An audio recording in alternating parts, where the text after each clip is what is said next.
Ever wondered how a city founded by abandoned twins and a she-wolf came to be? Welcome to Class Bites. Today, we're diving deep into the legendary origins of ancient Rome. In the grand tapestry of origin stories, few are as iconic as that of ancient Rome, a tale woven around twin brothers destined for greatness. This foundational legend begins with Romulus and Remus, said to be the sons of a Vestal virgin named Rhea Silvia and the god Mars. Their story, however, does not start in a palace, but in peril. Abandoned as infants, they were cast out, only to be saved by an act of improbable compassion. A she-wolf discovered the twins and famously suckled them, an image that would become an enduring symbol of the city they would one day create. Their survival was further secured by a shepherd, Faustulus, who found them and raised them as his own. As the brothers grew into young men, they exhibited remarkable strength and bravery, their noble lineage shining through their humble upbringing. In time, they uncovered the truth of their royal heritage and embarked on a quest to reclaim their birthright. They successfully overthrew the tyrant Amulius, restoring their grandfather Numitor to his rightful place on the throne. With their family's honor restored, they set out to found a town of their own on the very ground where they had been rescued. Yet it was here, at the moment of creation, that their bond would be irrevocably broken. A disgraceful quarrel arose from a matter that was, in itself, trivial. Because they were twins, no question of seniority could settle who should lead. They decided to let the tutelary gods of the countryside decide through augury, a practice of observing omens.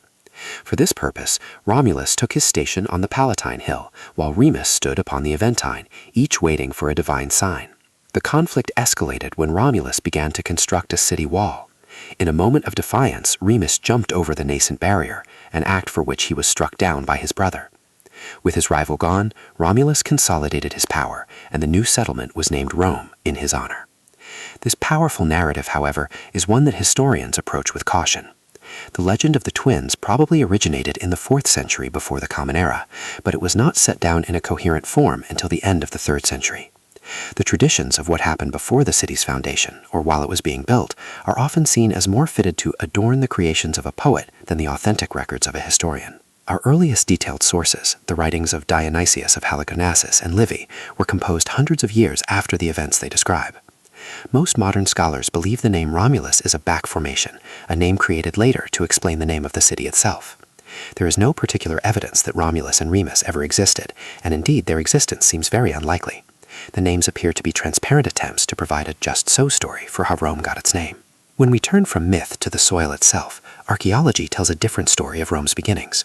The evidence indicates that the city did not spring into existence from a single act of foundation, but developed from the gradual union of several hilltop villages during the final Bronze Age or the early Iron Age. The Palatine Hill, central to the founding myth, is indeed believed to be the site of the city's earliest core. Archaeological findings suggest that the area was inhabited as early as the 10th century before the Common Era, making it one of Rome's oldest settled areas. Excavations on the summit of the Palatine, facing the river Tiber, have brought to light a small hut village. The remains of trenches and holes dug into the earth indicate the presence of at least 2 huts with walls of beaten earth, supported by a framework of wooden poles, and covered with a roof of interwoven branches. In one dig more than a century ago, 3 hut bases, cut partly into the topsoil and partly into the soft tufa bedrock, were discovered on the western edge of the hill, in the very heart of historic Rome. According to tradition, the period known as the Roman Kingdom began with the city's foundation and ended with the overthrow of the kings and the establishment of the Republic, roughly 2.5 centuries later. Little is certain about the kingdom's history, as no records and few inscriptions from the time of the kings have survived. The accounts of this period, written much later during the Republic and the Empire, are thought to be based largely on oral tradition passed down through generations.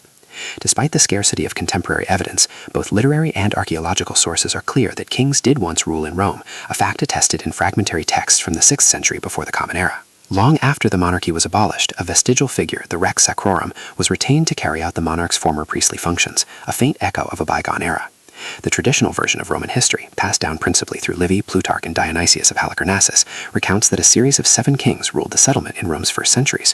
While the legends surrounding them are certainly invented, the last few kings of Rome are generally seen by historians as actual historical figures, their stories marking the transition from a city of myth to a city of men. Thanks for watching. Please like, subscribe, and comment with your thoughts or what you'd like to see next.